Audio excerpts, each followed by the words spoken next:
بے شک انسان پر زمانے میں ایک ایسا وقت بھی آ چکا ہے کہ وہ کوئی قابل ذکر چیز نہ تھا.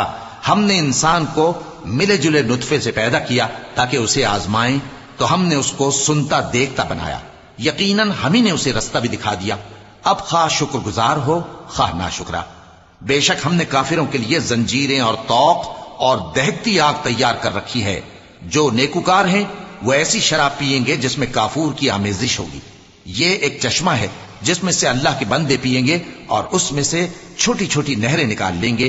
یہ لوگ نظریں پوری کرتے ہیں اور اس دن سے جس کی سختی پھیل رہی ہوگی خوف رکھتے ہیں، اور باوجود کہ ان کو خود کھانے کی چاہت ہوتی ہے مگر فقیروں اور یتیموں اور قیدیوں کو کھلاتے ہیں، اور کہتے ہیں کہ ہم تم کو محض اللہ کی خوشنودی کے لیے کھلاتے ہیں، نہ تم سے بدلہ چاہتے ہیں اور نہ شکر گزاری.